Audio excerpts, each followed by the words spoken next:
সম্মানিত উপস্থিতি, রাসূলুল্লাহ সাল্লাল্লাহু আলাইহি ওয়াসাল্লামের স্ত্রী উম্মুল মুমিনিন আমাদের মা হযরত আয়েশা সিদ্দিকা রাদিয়াল্লাহু তাআলা আনহা তাকে সাহাবায়ে কেরাম প্রশ্ন করলেন, হে উম্মুল মুমিনিন আয়েশা সিদ্দিকা রাদিয়াল্লাহু তাআলা আনহা, আপনি বলেন তো, আমরা যে আল্লাহর নবীকে দেখি, মুহাম্মদ রাসূলুল্লাহ সাল্লাল্লাহু আলাইহি ওয়াসাল্লামকে দেখি, আমরা তো বাহিরে চলাচলের ক্ষেত্রে দেখি, কিন্তু ঘরের খবর তো আপনি জানেন। হে আল্লাহ রাসূলের স্ত্রী উম্মুল মুমিনিন, আপনি বলেন তো দেখি, রাসূলুল্লাহ সাল্লাল্লাহু আলাইহি ওয়াসাল্লামের ব্যবহার কেমন, রাসূলুল্লাহর চরিত্র কেমন, এই ব্যাপারে আপনি আমাদের কাছে একটু খুলে বলেন। কারণ আমাদের বাহ্যিক দৃষ্টিটা আমরা মানুষের কাছে ভালোই প্রকাশ করি, ঠিক কিনা বলেন? কিন্তু আমার আপনার মেইন খবরটা আমার ঘরের লোক বলতে পারবে, ঠিক কিনা বলেন? আপনি কেমন এ ব্যাপারে আপনার স্ত্রীর চাইতে ভালো বলতে কেউ পারবে না, ঠিক কিনা বলেন? আয়েশা সিদ্দিকা রাদিয়াল্লাহু তাআলা আনহা বলেন, কানা খুলুকুল কোরআন। কোরআনের মধ্যে যেমন বর্ণনা এসেছে রাসূলুল্লাহ সাল্লাল্লাহু আলাইহি সাল্লামের চরিত্রটাই ঠিক তেমন। সুবহানাল্লাহ। রাসূল সাল্লাল্লাহু আলাইহি সাল্লামের চরিত্র কোরআনের চরিত্র, কোরআনের চরিত্র আল্লাহর হাবিবের চরিত্র। আমার ভাইরা, আয়েশা সিদ্দিকা রাদিয়াল্লাহু তাআলা আনহা তিনি বলেন, আল্লাহর হাবিব যখন মদিনার রাস্তা দিয়ে হেঁটে যায়, যেন এক জীবন্ত কোরআন মদিনার রাস্তা দিয়ে হেঁটে যায়। সুবহানাল্লাহ।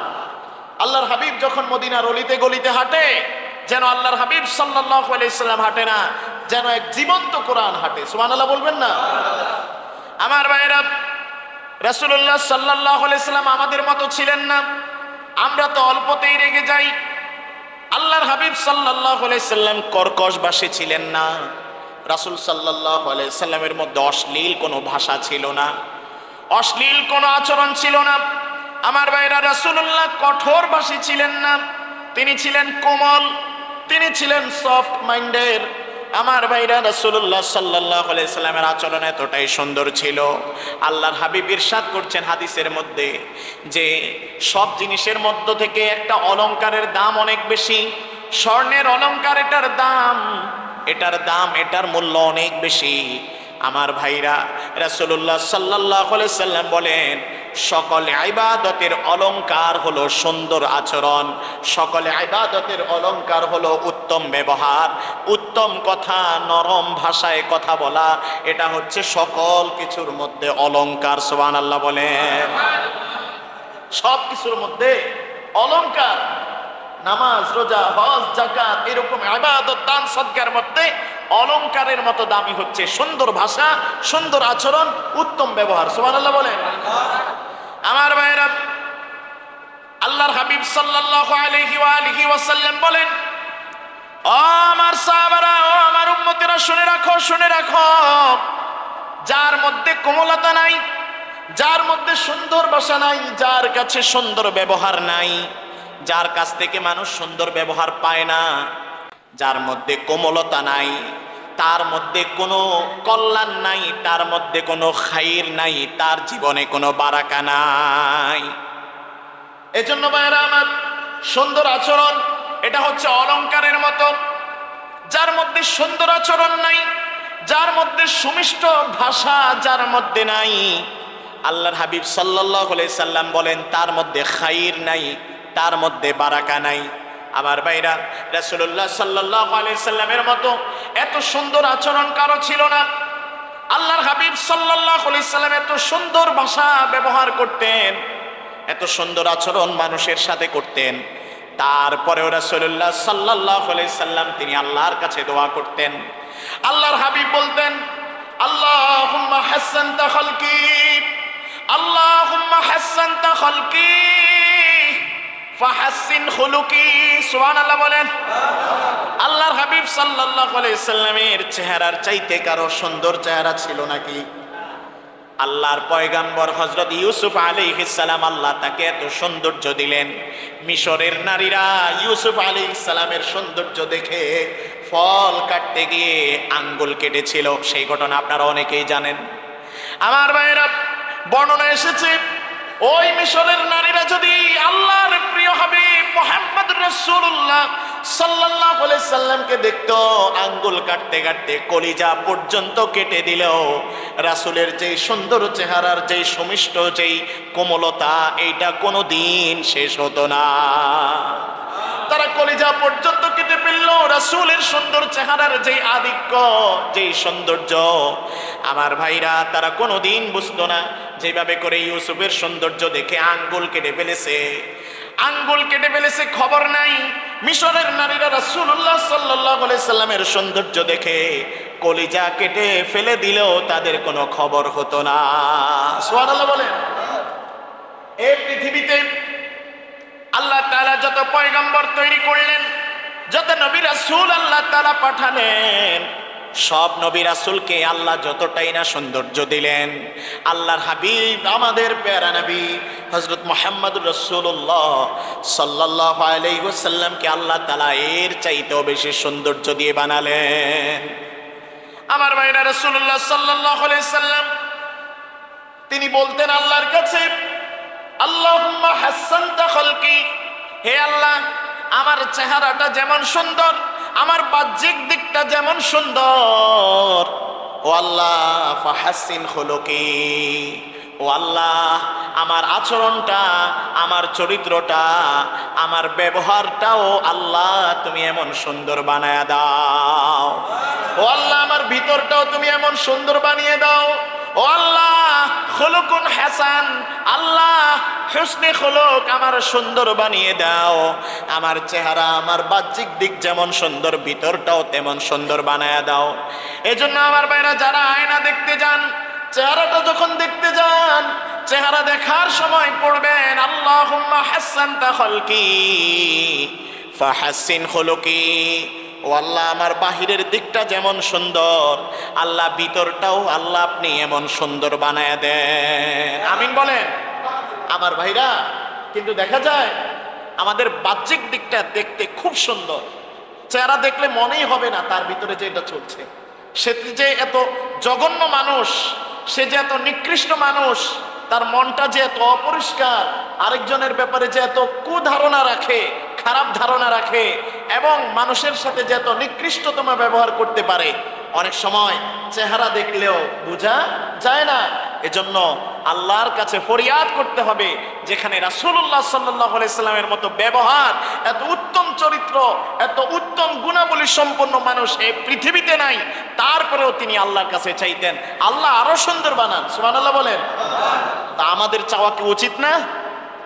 আমার ভাইয়েরা, চমৎকার একটা হাদিস এসেছে, সকলে মনোযোগ দিয়ে শুনুন।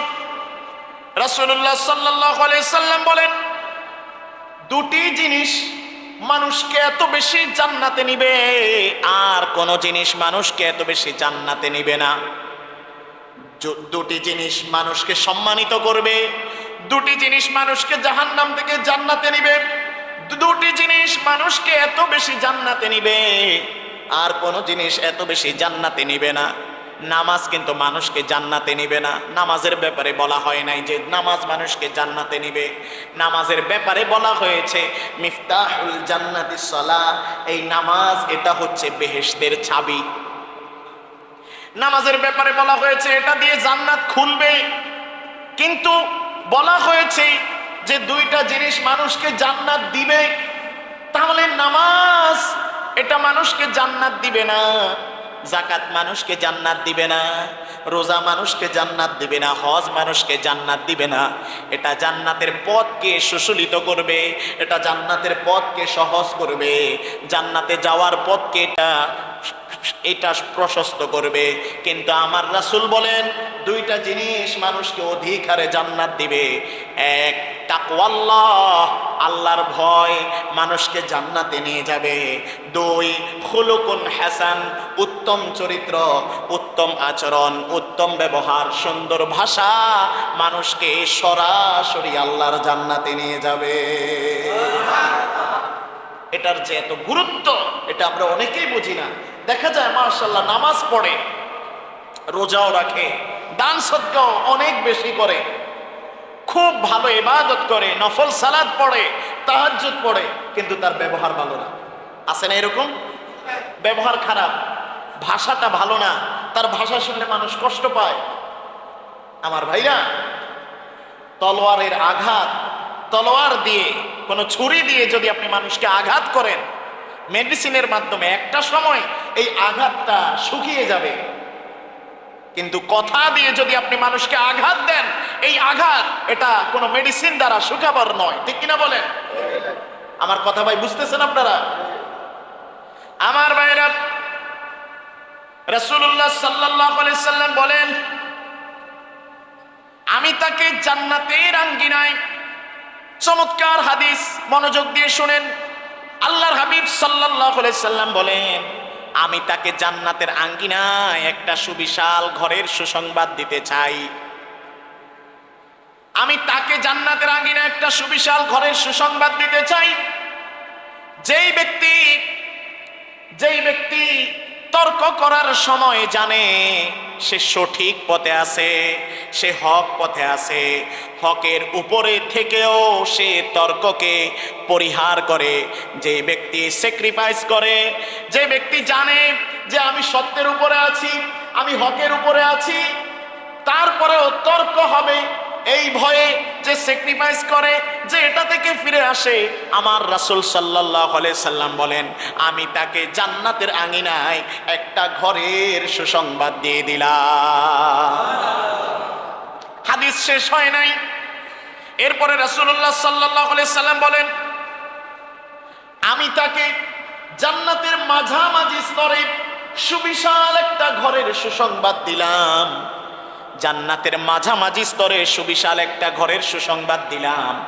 যেই ব্যক্তি কৌতুক করে, মজা করে, মজার ছলে মানুষকে বিনোদন দেওয়ার সময়ও একটা মিথ্যা কথাও বলে না, মিথ্যা থেকে যেই ব্যক্তি বিরত থাকে, আমি তাকে জান্নাতের মাঝামাঝি স্তরে একটা ঘরের সুসংবাদ দিয়ে দিলাম।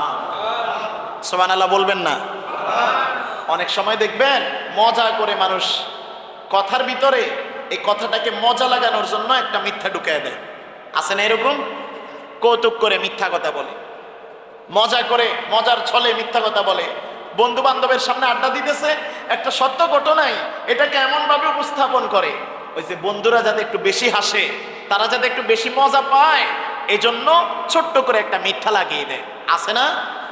আমার রাসূল বলেন, তাকে আমি জান্নাতের মাঝামাঝি স্তরে একটা জান্নাতের সুসংবাদ দিয়ে দিলাম, একটা ঘরের সুসংবাদ দিয়ে দিলাম, যে মজা করার সময়ও মিথ্যা থেকে, মিথ্যা বলা থেকে নিজেকে বিরত রাখে। সুবহানাল্লাহ বলেন। এরপরে হাদিসের শেষাংশে আল্লাহর হাবিব সাল্লাল্লাহু আলাইহি সাল্লাম বলেন, আমি তাকে জান্নাতের সর্বোচ্চ স্তরে, জান্নাতের সর্বোচ্চ স্তরে সুবিশাল একটা ঘরের সুসংবাদ আমি রাসূল দিয়ে দিলাম। যেই মানুষটার চরিত্র সুন্দর, যেই মানুষটার ব্যবহার সুন্দর, যেই মানুষটার কথা সুন্দর, যেই মানুষটার বিহেভিয়ার সুন্দর, ওই মানুষটাকে আমি জান্নাতের সর্বোচ্চ স্তরে একটা ঘরের সুসংবাদ দিয়ে দিলাম। আল্লাহর হাবিব সাল্লাল্লাহু আলাইহি সাল্লাম তারপর বলেন, তাদেরকে আমি জান্নাতের সুবিশাল স্তরে একটা ঘরের সুসংবাদ দিলাম, যার ব্যবহার সুন্দর, যার আচরণ সুন্দর, যার চরিত্র সুন্দর, যার কাছ থেকে মানুষ ভালো কিছু আশা করে, যার কথায় মানুষ কষ্ট পায় না, যার কথায় মানুষ কষ্ট পায় না, যার থেকে মানুষ সুন্দর ব্যবহার পায়, তাকে আমি জান্নাতের সুবিশাল স্তরে একটা সুবিশাল সর্বোচ্চ স্তরে সুবিশাল একটা ঘরের সুসংবাদ দিলাম। আর আমি রাসূল এবং ওই জান্নাতের অধিবাসীরা ভাই হয়ে জান্নাতে, প্রতিবেশী হয়ে জান্নাতে বসবাস করব। রাসূল তাদেরকে বলছেন ভাই, তারা আমার ভাই হয়ে, আমি প্রতিবেশী হয়ে, তারা আমার ভাই হয়ে পাশাপাশি জান্নাতে অবস্থান করব। সুবহানাল্লাহ বলেন। খুব কঠিন বিষয়, খুব কঠিন। সহজ কথা। কি লাগবে? কথা বলেন, কি লাগবে? সুন্দর আচরণ লাগবে, উত্তম চরিত্র লাগবে। এখন হাজী সাহেব, গাজী সাহেবরা বসে আছেন, লম্বা দাড়ি, পেকে গেছে দাড়ি, একটু যৌবনকালের দিকে তাকান তো, আপনার চরিত্রটা নিয়ে একটু নিজে বিচার বিশ্লেষণ করেন তো, আপনি কত নাম্বারের মুসলমান? ঠিক কিনা বলেন? কথা বলেন ঠিক কিনা? পরীক্ষার্থী, যে ছাত্র পরীক্ষা দেয়, রেজাল্ট পাওয়ার আগে সেই বলতে পারবে যে আমি এই পরীক্ষা এ প্লাস পাবো, না এ গ্রেড পাবো, না এ মাইনাস পাবো। ঠিক কিনা বলেন? যে পরীক্ষা দেয় তার থেকে ভালো কেউ বলতে পারবে না। আমার ভাইরা, এজন্য নিজেকে নিয়ে একটু চিন্তা করি। আসেন না নিজেকে একটু পরিবর্তন করি। আল্লাহ আমাদেরকে পরিবর্তন করার তৌফিক দান করেন, পড়ে না আমি। আমার ভাইরা, এজন্য সুন্দর আচরণ, উত্তম কথা, সুন্দর ব্যবহার, এটার দাম অনেক বেশি। রাসূলুল্লাহ সাল্লাল্লাহু আলাইহি ওয়াসাল্লাম তার সুন্দর ব্যবহার এমন ছিল, প্রাণীদের সাথেও তিনি সুন্দর ব্যবহার করতেন, সুন্দর আচরণ করতেন। প্রাণীদেরকেও রাসূল কষ্ট দিতেন না। অবলা প্রাণী, তাদেরকেও রাসূল স্নেহ করতেন। একটা ঘটনা শুনে আপনাদেরকে। রাসূলুল্লাহ সাল্লাল্লাহু আলাইহি ওয়াসাল্লাম তিনি একদিন মদিনার খেজুরের বাগানে প্রবেশ করলেন। আল্লাহর হাবিব সাল্লাল্লাহু আলাইহি সাল্লাম সম্পর্কে আল্লাহ তাআলা কোরআনে কারীমে ইরশাদ করেন, ওয়ামা আরসালনাকা ইল্লা রাহমাতাল লিল আলামিন।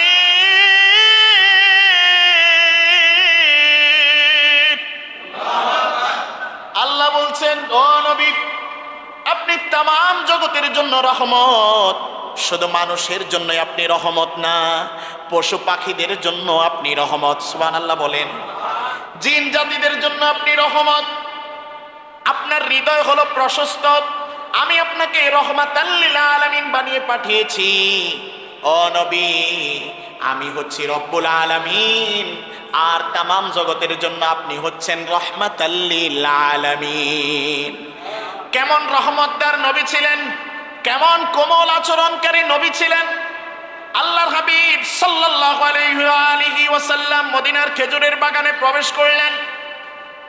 দূর থেকে একটা উট দৌড়াতে দৌড়াতে আল্লাহর হাবিব সাল্লাল্লাহু আলাইহি সাল্লামের কাছে আসলো। উটটার চোখের মধ্যে পানি, কান্না করতেছে। রাসূলুল্লাহ সাল্লাল্লাহু আলাইহি ওয়াসাল্লাম এই উটটাকে দেখে, কান্না করা উটটাকে দেখে আল্লাহর হাবিব সাল্লাল্লাহু আলাইহি সাল্লাম আদর করে হাত বুলাতে শুরু করলেন। সুবহানাল্লাহ বলেন। আল্লাহর হাবিব সাল্লাল্লাহু আলাইহি সাল্লাম আদর করে হাত বুলাতে শুরু করলেন। হাত বুলাতে বুলাতে উটের কান্নাটা বন্ধ হয়ে গেল। উট এবার রাসূলুল্লাহ সাল্লাল্লাহু আলাইহি সাল্লামের কান মোবারকের কাছে গিয়ে উট কি যেন বলতেছিল। সাহাবারা জিজ্ঞাসা করলো, ইয়া রাসূলুল্লাহ, উটের ভাষা আপনি বুঝেন নাকি? এই উট সে কান্না করতেছিল, আপনি হাত বুলিয়ে দিলেন, পরম মমতা পেয়ে সে তার কান্না থামিয়ে দিল। আর আপনার কানের কাছে গিয়ে কি যেন বলল। ওটের কথা যখন শেষ হলো, আল্লাহর হাবিব সাল্লাল্লাহু আলাইহি ওয়াসাল্লাম এবার এই ওটের মালিককে খুঁজে বের করার জন্য সাহাবাদেরকে আদেশ করলেন। সাহাবারা এলান করলেন, এই ওটের মালিককে। একজন আনসারী যুবক সাহাবী আসলো দৌড়ে, ইয়া রাসূলুল্লাহ, ইয়া হাবিবাল্লাহ, এই ওটের মালিক আমি। আল্লাহর হাবিব সাল্লাল্লাহু আলাইহি ওয়াসাল্লাম এবার বললেন, ও আনসারী সাহাবী, তোমার ব্যাপারে এই উট আমার কাছে অভিযোগ করেছে। তুমি তাকে ক্ষুধার্ত রাখো, খাবার দাও অল্প, কিন্তু তাকে পরিশ্রম করাও অনেক বেশি, তাকে কাজ করাও অনেক বেশি, তাকে খাবার তার পরিমাণ মতো দাও না, তাকে ক্ষুধার্ত রাখো, তাকে দিয়ে কাজ নাও তুমি অনেক বেশি। ও আনসারী সাহাবী, এই অবলা প্রাণীটার ব্যাপারে, এই উট অবুঝ প্রাণীটার ব্যাপারে তুমি আমার আল্লাহকে ভয় করো। তোমার নামাজ, তোমার রোজা, তোমার সব ইবাদত এই উটকে কষ্ট দেওয়ার কারণে তোমার সব ইবাদত ভেস্তে যেতে পারে। এই উটকে কষ্ট দেওয়া তোমার জন্য জাহান্নামে যাওয়ার কারণ হয়ে যেতে পারে। খবরদার, খবরদার সাহাবী আমার, এই উটকে তুমি কষ্ট দিবে না, এই উটকে তুমি কষ্ট দিবে না। সে তোমার ব্যাপারে অভিযোগ করেছে আমার কাছে। আজকে তোমাকে আমি বলে দিলাম, নসিহত করে দিলাম, এই অবলা প্রাণীটার ব্যাপারেও তুমি আমার আল্লাহকে ভয় করো। আমার ভাইরা, উট এসে, অবলা প্রাণী এসে রাসূলের কাছে নালিশ করে। আল্লাহর হাবিব সাল্লাল্লাহু আলাইহি ওয়াসাল্লাম প্রাণীদের ব্যাপারে তিনি কেমন ছিলেন, কেমন উদার ছিলেন, কেমন সুন্দর ব্যবহার রাসূলের কাছ থেকে অবলা প্রাণীগুলো পেত। আমার ভাইরা, রাসূলুল্লাহ সাল্লাল্লাহু আলাইহি ওয়াসাল্লাম একদিন এক সাহাবীর পাশ দিয়ে তিনি যাচ্ছেন, দেখলেন ওই সাহাবী একটা ছাগলকে নিচে ধরে শোয়ায়া ওই ছাগলের উপরে বসে তিনি ছুরি ধার দিতেছে। আল্লাহ হাবিব সাল্লাল্লাহু আলাইহি ওয়াসাল্লাম তাকে ধমক দিলেন, এই সাহাবী আমার কি করছো? তুমি তাকে শোয়ানোর পরে তুমি তার সামনে ছুরি ধার দিতেছো কেন? এটা করো না, এটা তার উপরে অত্যাচার অবিচার হচ্ছে, তার উপরে এটা এহসান হচ্ছে না। সাহাবী আমার, তুমি ছুরিটা আগেই ধার দিয়ে নাও, তারপরে তুমি এটাকে জবাই করো, তাকে কষ্ট দিও না। সুবহানাল্লাহ বলেন। আমার ভাইরা, মুমিনদের প্রতিটি কাজ হবে এহসানের সাথে। একজন ফাঁসির আসামি, তার সাথেও যাচ্ছে তাই ব্যবহার করা যাবে না। যখন জবাই করবেন কোনো পশু, তার সাথেও কোনো অন্যায় আচরণ করা যাবে না। সুন্দর করে, একেবারে সুন্দর করে কষ্ট না দিয়া পশুটাকে শোয়ায়া তারপরে ধারালো একটা ছুরি দিয়ে তাকে জবাই করো। এজন্য বলা হয়েছে জবাই করার সময় মুমিন তুমি, তোমার বৈশিষ্ট্য হলেও তোমার কাজ হলো জবাইয়ের সময় পশুর প্রতি তুমি ইহসান করবে। একটা পশুকে তুমি জবাই করবে, জবাইয়ের সময় তুমি ইহসান করতে হবে। তাকে যাচ্ছে তাই ভাবে তার সামনে অন্য পশুকে জবাই করো না, যাচ্ছে তাই ভাবে তাকে জবাই করো না, তাকে কষ্ট দিয়ে জবাইও করো না। বলেন সুবহানাল্লাহ বলেন। আমার ভাইয়েরা, প্রাণীদের প্রতি রাসূলের ভালোবাসা কেমন ছিল? এই প্রাণীর প্রতি ভালো আচরণের কারণে আপনাদের সামনে এর আগেও বলেছি, বনী ইসরাইলের একজন নারী, আল্লাহর হাবিব সাল্লাল্লাহু আলাইহি সাল্লাম বলেছেন সেই নারী পাপাচারে লিপ্ত ছিল। একটা অবলা প্রাণী এবং অপবিত্র প্রাণী কুকুরকে পানি পান করায়া ওই পাপাচারী নারী, যেই নারীর জন্য জাহান্নাম নির্ধারিত ছিল, সেই নারী ওই তৃষ্ণার্ত কুকুরকে পানি পান করায়া সেই নারীও আল্লাহর জান্নাতে চলে গিয়েছে। এজন্য ভাইরা আমার, প্রাণীর সাথে উত্তম আচরণ শিক্ষা দিয়েছেন মুহাম্মদ সাল্লাল্লাহু আলাইহি ওয়াসাল্লাম। আমার ভাইরা, শিশুদের সাথে রাসূলুল্লাহ সাল্লাল্লাহু আলাইহি সাল্লামের আচরণ কেমন ছিল? শিশুদের প্রতি রাসূলুল্লাহ সাল্লাল্লাহু আলাইহি সাল্লাম কেমন ব্যবহার করতেন? আল্লাহর হাবিব সাল্লাল্লাহু আলাইহি সাল্লাম শিশুদেরকে তাহানিক করাতেন। এখন তো তাহানিকের প্রচলন উঠেই গেছে। আমার ভাইরা, তাহানিক হলো ওই সমাজের, ওই এলাকার অথবা ওই দেশের সমৃদ্ধ একজন আলেম, তার মুখের ভিতরে একটু খেজুর ঢুকিয়ে, খেজুর চিবিয়ে ওই লালা সহ বাচ্চার মুখে দেওয়া। রাসূলুল্লাহ সাল্লাল্লাহু আলাইহি সাল্লাম এটা করতেন, এটা সুন্নত। আমার ভাইরা, আল্লাহর হাবিব সাল্লাল্লাহু আলাইহি সাল্লাম মক্কা থেকে সাহাবীদেরকে নিয়ে মদিনায় হিজরত করলেন।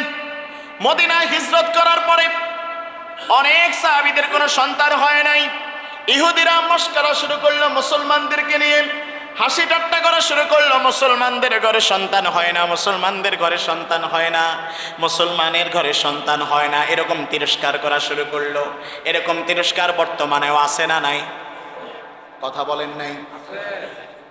আমার ভাইরা, যার ঘরে সন্তান হয় না তাকে নিয়ে পাড়া প্রতিবেশী, ঘরের আশপাশের লোকরা তাকে নিয়ে তিরস্কার করে, মজা করে, এরকম লোক আছে না? আবার যার ঘরে শুধু কন্যা সন্তানই হয় তাকে নিয়েও মজা করে, তাকে নিয়েও তিরস্কার করে, এরকম আছে না নাই? আমার ভাইরা, মুসলমানদেরকে নিয়ে মদিনার ইহুদিরা এরকম মজা শুরু করলো যে মুসলমানদের ঘরে কোনো সন্তান হয় না। যখন হিজরত করেছেন রাসূলুল্লাহ সাল্লাল্লাহু আলাইহি সাল্লামের শালিকা আম্মাজান আয়েশা সিদ্দিকা রাদিয়াল্লাহু তাআলা আনহার বোন হযরত আবু বকর সিদ্দিক রাদিয়াল্লাহু তাআলা আনহু, তার কন্যা আসমা বিনতে আবি বকর, তিনি গর্ভ অবস্থায় মক্কা থেকে মদিনায় হিজরত করেছেন। মসজিদে কুবাতে গেল, সন্তান প্রসব হলো, সন্তান দুনিয়াতে আসলো। রাসূলুল্লাহ সাল্লাল্লাহু আলাইহি সাল্লামের শালিকা সন্তান জন্ম দিলেন। সন্তান যখন দুনিয়াতে আসলো, মুসলমানদের ঘরে ঘরে যখন এই সংবাদ পৌঁছে গেল, মুসলমানরা সবাই খুশিতে আনন্দে উৎফুল্ল হয়ে উঠল। সুবহানাল্লাহ বলেন। এই যে এতদিন ইহুদিরা তাদেরকে নিয়ে তিরস্কার করেছে, এখন মুসলমানের ঘরে সন্তান হলো, সবাই আনন্দিত হলো। এই সন্তান রাসূলুল্লাহ সাল্লাল্লাহু আলাইহি সাল্লামের শালিকা আসমা বিনতে আবি বকর, তিনি তার সন্তানকে নিয়ে, তার সন্তানের নামকরণ করা হয়েছে আব্দুল্লাহ ইবনে জুবাইর। তার সন্তানকে নিয়ে রাসূলুল্লাহ সাল্লাল্লাহু আলাইহি সাল্লামের কোলে দিলেন। আল্লাহর হাবিব সাল্লাল্লাহু আলাইহি সাল্লাম একটু খেজুর মুখে নিয়া, একটু খেজুর চিবিয়ে মুখের লালা মোবারক সহ ওই আব্দুল্লাহ ইবনে জুবাইরের মুখের ভিতরে দিয়ে দিলেন। সুবহানাল্লাহ। এটাকে বলা হয় তাহনিক। আসমা বিনতে আবি বকর তিনি গর্ব করে বলতেন, আমার আব্দুল্লাহ ইবনে জুবাইর তার পেটের মধ্যে সর্বপ্রথম আমার রাসূলুল্লাহর লালা মোবারক দিয়েছে। সুবহানাল্লাহ বলেন। তিনি গর্ব করতেন যে আমার আব্দুল্লাহ ইবনে জুবাইরের পেটের ভিতরে কিছুই যাওয়ার আগে রাসূলুল্লাহ সাল্লাল্লাহু আলাইহি সাল্লামের লালা মোবারক গিয়েছে। আমার ভাইরা, রাসূলুল্লাহ সাল্লাল্লাহু আলাইহি সাল্লাম শিশুদেরকে আদর করতেন, তাহানিক করতেন, কোলে নিতেন। এবং এমন ঘটনাও ঘটেছে, রাসূলুল্লাহ সাল্লাল্লাহু আলাইহি সাল্লাম কোলে নিয়েছেন, শিশুটা প্রস্রাব করে রাসূলুল্লাহ সাল্লাল্লাহু আলাইহি সাল্লামের পবিত্র জামা মোবারকের মধ্যে প্রস্রাব করে দিয়েছে, এমন ঘটনাও ঘটেছে। সুবহানাল্লাহ বলবেন না? কেমন নবীর উম্মত আমরা, কেমন দয়ালু নবীর উম্মত আমরা, কেমন আচরণকারী নবীর উম্মত আমরা। হাদিস শরীফের মধ্যে এসেছে রাসূলুল্লাহ সাল্লাল্লাহু আলাইহি সাল্লাম শিশুদের সাথে কেমন নিতেন, কেমন ব্যবহার করতেন। একদিন রাসূলুল্লাহ সাল্লাল্লাহু আলাইহি সাল্লাম সিজদায় গেলেন, সিজদা দীর্ঘ হয়ে গেল। আল্লাহর হাবিব সিজদা থেকে উঠতেছেন না। দীর্ঘ সিজদা দেওয়ার পরে সালাম ফিরিয়ে নামাজ শেষ করলেন। সাহাবারা জানতে চাইলেন, ইয়া রাসূলুল্লাহ, নামাজের মধ্যে কি কোরআন নাজিল হলো নাকি, ওহী আসলো নাকি? আপনি এত দীর্ঘ সিজদা তো অন্যান্য নামাজে তো আপনি দেন না, ইয়া রাসূলুল্লাহ, কারণ কি? আল্লাহর হাবিব সাল্লাল্লাহু আলাইহি সাল্লাম বললেন, আমি যখন সিজদায় গেলাম, আমার নাতি হাসান হুসাইন আমার পিঠের মধ্যে উঠে তারা খেলাধুলা করছিল। আল্লাহর কাছে এটা এত বেশি পছন্দনীয় হয়েছিল, আমি সিজদা থেকে উঠে গেলে আল্লাহর এই খুশিটা নষ্ট হয়ে যাবে।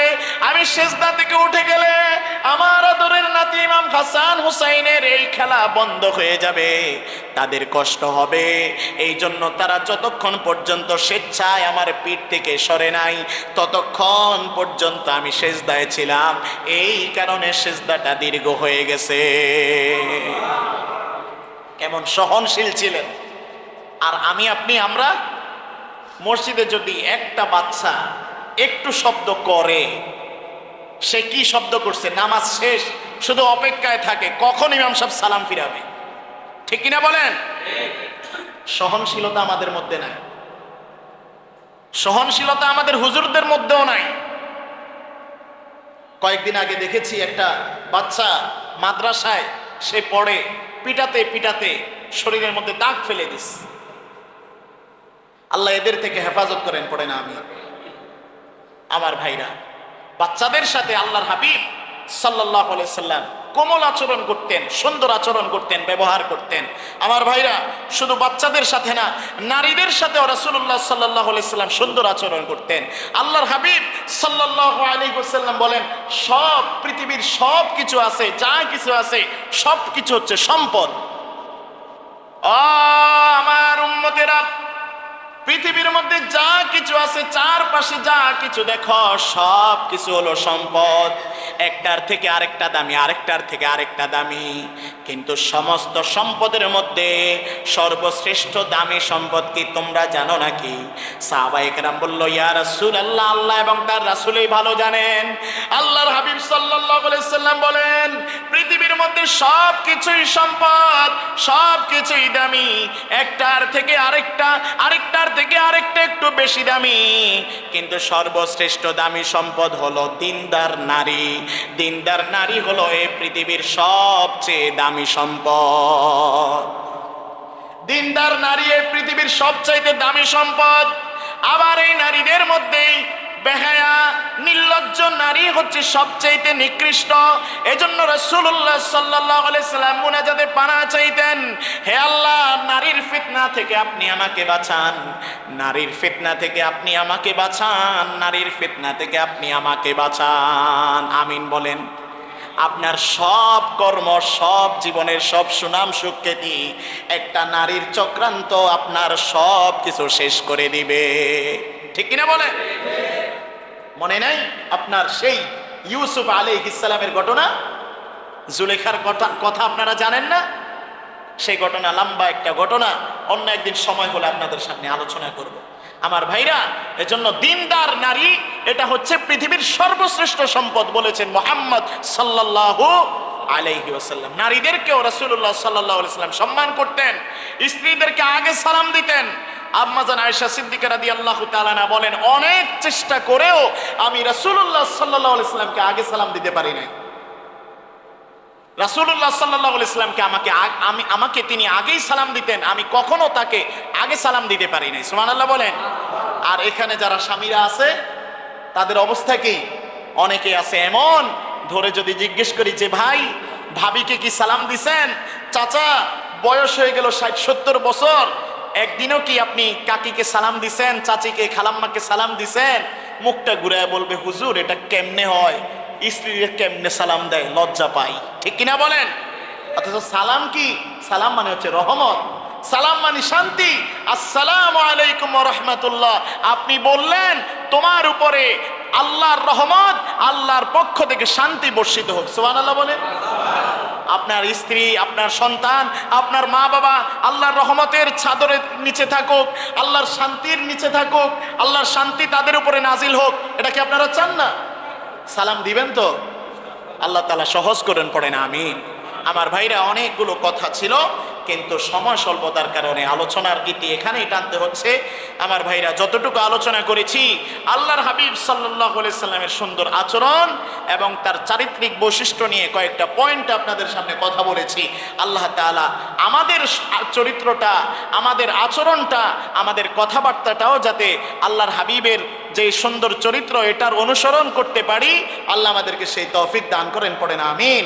আমাদের দিয়েও যাতে আল্লাহ তাআলা সুন্দর আচরণ মানুষ পায় এবং আমরা যাতে কথা দিয়ে কাউকে আঘাত না দেই এবং ভালো ব্যবহার করে সত্যের উপরে থেকে আমরা যাতে আল্লাহর সেই সুবিশাল জান্নাতের নিয়ামত আমরা যাতে পেয়ে আমরা যাতে নিজেরা ধন্য হতে পারি, আল্লাহ আমাদেরকে সেই তৌফিক দান করুক। আল্লাহুম্মা আমিন।